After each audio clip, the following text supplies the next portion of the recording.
Selamat pagi, kami dari kelompok 10 akan mempresentasikan materi tentang analisis kredit. Perkenalkan, nama saya Septiana Liberty, beserta rekan saya Wilianti yang ikut dalam membawakan materi presentasi ini. Di sini, saya akan mempresentasikan terlebih dahulu materi tersebut. Pengertian analisis kredit. Analisis kredit adalah cara untuk menghitung kelayakan kredit suatu usaha atau organisasi. Dengan kata lain, analisis kredit adalah penilaian kemampuan suatu perusahaan menghargai suatu kewajiban keuangan. Penilaian atau analisis kredit juga dapat diartikan sebagai suatu kegiatan menganalisis atau penilaian data dan juga beberapa aspek yang diajukan oleh pemohon kredit sebagai dasar pertimbangan untuk mengambil suatu keputusan apakah permohonan yang diajukan oleh pemohon kredit dapat diterima atau harus ditolak oleh pihak pemberi kredit. Ada beberapa pendapat mengenai penilaian atau analisis kredit. Yang pertama menurut Firdaus dan Arianti. Penilaian atau analisis kredit adalah semacam studi kelayakan untuk perusahaan pemohon kredit.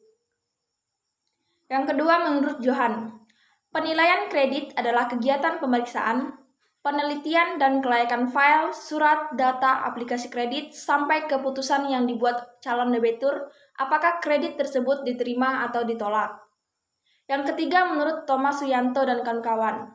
Yang dimaksud dengan analisis kredit adalah pekerjaan yang meliputi yang pertama mempersiapkan pekerjaan dekomposisi dari semua aspek baik finansial maupun non-finansial untuk mengetahui kemungkinan dapat atau tidak dapat dianggap sebagai aplikasi kredit. Yang kedua, menyusun laporan analisis yang diperlukan yang berisi dekomposisi dan kesimpulan serta penyajian alternatif sebagai pertimbangan untuk pengambilan keputusan pemimpin aplikasi kredit pelanggan.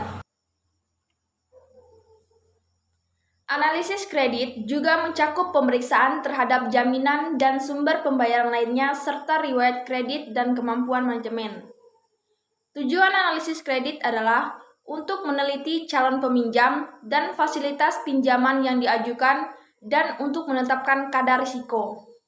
Kadar risiko diperoleh dengan menafsir peluang kegagalan atau calon peminjam pada tanggal kepercayaan tertentu selama berjalannya fasilitas, dengan menafsir jumlah kerugian yang akan dialami pemberi pinjaman jika kegagalan terjadi. Aspek penilaian analisis kredit. Untuk menghindari maupun untuk memperkecil risiko kredit yang mungkin terjadi, maka pemohon kredit harus dinilai oleh pihak bank atas dasar syarat-syarat bank teknis yang dikenal dengan 6C. Yang pertama yaitu karakter. Adalah keadaan watak dari nasabah baik dalam kehidupan pribadi maupun dalam lingkungan usaha. Kegunaan dari penilaian terhadap karakter ini adalah untuk mengetahui sampai sejauh mana kemampuan nasabah untuk memenuhi kewajibannya, sesuai dengan perjanjian yang telah ditetapkan sebagai alat untuk memperoleh gambaran tentang karakter dari calon nasabah tersebut. Dapat ditempuh melalui upaya antara lain.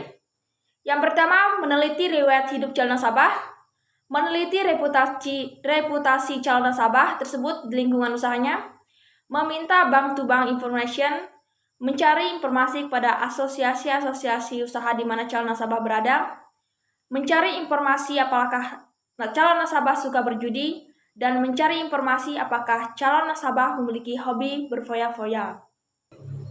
Yang kedua yaitu kapital. Adalah jumlah dana atau modal sendiri yang dimiliki oleh calon nasabah. Semakin besar modal sendiri dalam perusahaan tersebut, tentu semakin tinggi kesungguhan calon nasabah dalam menjalankan usahanya dan bank akan merasa lebih yakin dalam memberikan kredit. Modal sendiri juga diperlukan bank sebagai alat kesungguhan dan tanggung jawab nasabah dalam menjalankan usahanya, karena ikut menanggung risiko terhadap gagalnya usaha. Dalam praktik, kemampuan kapital ini dimanifestasikan dalam bentuk kewajiban untuk menyediakan self-financing yang sebaiknya jumlahnya lebih besar daripada kredit yang dimintakan kepada bank. Yang ketiga yaitu kapasitas. Adalah kemampuan yang dimiliki calon nasabah dalam menjalankan usahanya guna memperoleh laba yang diharapkan. Kegunaan dari penilaian ini adalah untuk mengetahui sampai sejauh mana calon nasabah maupun untuk mengembalikan atau melunasi hutang-hutangnya secara tepat waktu dari usaha yang diperolehnya. Pengukuran kapasitas tersebut dapat dilakukan melalui berbagai pendekatan berikut. Yang pertama, pendekatan historis, yaitu menilai fast performance, apakah menunjukkan perkembangan dari waktu ke waktu. Yang kedua, pendekatan finansial, yaitu menilai latar belakang pendidikan para pengurus. Ketiga, pendekatan yudiris, yaitu secara yudiris apakah calon nasabah mempunyai kapasitas untuk mewakili badan usaha yang diwakilinya untuk mengadakan perjanjian kredit dengan bank. Keempat, pendekatan manajerial, yaitu menilai sejauh mana kemampuan dan keterampilan nasabah melaksanakan fungsi-fungsi manajemen dalam memimpin perusahaan. Yang terakhir yaitu pendekatan teknis, yaitu untuk menilai sejauh mana kemampuan calon nasabah mengenai faktor-faktor produksi seperti tenaga kerja, sumber bahan baku, peralatan-peralatan, administrasi dan keuangan, industrial relation sampai pada kemampuan merebut pasar. Yang keempat yaitu collateral, adalah barang-barang yang diserahkan sebagai anggunan terhadap kredit yang diterimanya. Collateral tersebut harus dinilai oleh bank untuk mengetahui sejauh mana resiko kewajiban finansial nasabah kepada bank. Pada hakikatnya, bentuk collateral tidak hanya berbentuk kebendaan, tetapi juga collateral yang tidak berwujud seperti jaminan pribadi, letter of guarantee, letter of comfort, rekomendasi, dan a file. Yang kelima yaitu condition of economy, yaitu situasi dan kondisi politik, sosial, ekonomi, budaya yang mempengaruhi keadaan perekonomian pada suatu saat yang kemungkinannya mempengaruhi kelancaran perusahaan calon debitur. Untuk mendapat gambaran mengenai hal tersebut, perlu diadakan penelitian mengenai hal-hal antara lain keadaan konjuktur, peraturan-peraturan pemerintah, situasi politik dan perekonomian dunia, dan keadaan lain yang mempengaruhi pemasaran. Yang terakhir yaitu constraint, adalah batasan dan hambatan yang tidak memungkinkan suatu bisnis untuk dilaksanakan pada tempat tertentu. Misalnya, pendirian suatu usaha pompa bensin yang di sekitarnya banyak bengkel las atau pembakaran batu bata. Dari keenam prinsip tersebut, yang paling perlu mendapatkan perhatian account officer adalah karakter. Dan apabila prinsip tidak dipenuhi, prinsip lainnya tidak berarti. Dengan kata lain, permohonannya harus ditolak. Pemberian kredit pada pelanggan dilakukan berdasarkan analisa kelayakan pemberian kredit yang pada dasarnya adalah memperkirakan kemampuan pelanggan dalam mengelola usahanya, sehingga akan dapat membayar kewajibannya. Baik, sampai di sini presentasi dari saya. Selanjutnya akan dilanjutkan oleh rekan saya Welianti.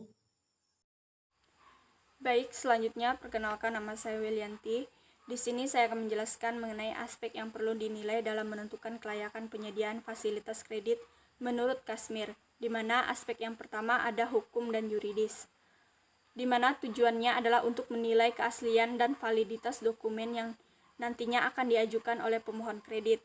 Yang kedua ada aspek pemasaran atau marketing, di mana dalam aspek ini ukuran permintaan untuk produk yang diproduksi dan strategi pemasaran yang dilakukan oleh perusahaan dinilai, sehingga prospek bisnis akan diketahui sekarang dan di masa depan. Yang ketiga, ada aspek keuangan, di mana aspek keuangan dari perusahaan pemohon kredit menentukan jumlah kebutuhan bisnis yang juga penting untuk dinilai kemampuan perusahaan untuk membayar kreditnya nanti. Yang keempat, ada aspek teknis, di mana tujuan utamanya yaitu untuk menganalisis dan mengamati perusahaan dari segi aspek fisik dan lingkungannya, sehingga perusahaan tersebut sehat dan produk-produknya mampu bersaing di pasar dengan tetap mendapatkan keuntungan yang memadai. Yang kelima ada aspek manajemen, di mana penilaian aspek manajemen digunakan untuk menilai struktur organisasi perusahaan, sumber daya manusia dan latar belakang, pendidikan, dan pengalaman sumber daya manusianya. Lalu yang keenam ada aspek sosial ekonomi, di mana penilaian ini digunakan untuk menganalisis dampak yang disebabkan oleh adanya proyek atau aplikasi bisnis untuk kredit kepada masyarakat dan sosial ekonomi secara umum. Lalu yang terakhir ada aspek AMDAL, di mana analisis mengenai lingkungan, apakah darat, laut, atau udara, termasuk kesehatan manusia, jika bisnis atau proyek untuk aplikasi dipinjamkan dilakukan. Lalu selanjutnya ada penilaian laporan keuangan, di mana dalam memperoleh laporan keuangan dapat diterapkan teknik analisa. Yang pertama ada analisa per pos atau komponen, yaitu meneliti atau menganalisa masing-masing pos yang ada dalam neraca maupun laporan laba rugi. Lalu yang kedua ada analisis presentase komponen, di mana dalam teknik ini laporan keuangan disajikan dalam presentase, yaitu presentase dari masing-masing pos neraca terhadap total aktiva. Lalu yang ketiga ada analisa perbandingan, di mana dalam menilai analisa ini kita mengadakan perbandingan pos-pos dalam neraca dan laporan laba rugi dalam satu periode dengan periode lainnya. Yang keempat ada analisa rasio. Rasio menggunakan suatu hubungan atau perimbangan antara suatu pos atau kelompok pos dengan pos atau kelompok yang lain, baik yang tercantum dalam neraca maupun dalam laporan laba rugi. Lalu selanjutnya ada analisa sumber dan penggunaan modal kerja, di mana maksud utama dari analisa ini adalah untuk mengetahui bagaimana dana digunakan dan bagaimana kebutuhan dana tersebut dibelanja atau dipenuhi. Dengan mengadakan analisa terhadap laporan tersebut dapat diketahui bagaimana perusahaan itu mengelola atau menggunakan dana yang akan dimiliki nanti. Lalu yang terakhir ada rencana penerimaan dan pengeluaran kas, di mana budget kas adalah gambaran atas seluruh rencana penerimaan badan pengeluaran uang tunai yang bertalian dengan rencana-rencana keuangan perusahaan dan transaksi lainnya yang menyebabkan perubahan-perubahan pada posisi kas atau menunjukkan aliran cash atau cash flow perusahaan tersebut. Dari budget kas dapat ditentukan yang pertama ada kapan dan besarnya deposisi kredit akan dilaksanakan serta jangka waktu kreditnya. Yang kedua, ada kapan dan berapa besarnya angsuran kredit yang dapat dilakukan. Dan yang ketiga, ada kemungkinan adanya surplus atau defisit karena operasi perusahaan. Penyusunan budget kas menurut Dr. Bambang Riyatto dalam buku besarnya dapat dilakukan dengan beberapa tahapan, berupa yang pertama ada menyusun estimasi penerimaan dan pengeluaran menurut rencana operasional perusahaan. Yang kedua, menyusun perkiraan atau estimasi kebutuhan dana atau kredit dari bank atau sumber-sumber lainnya.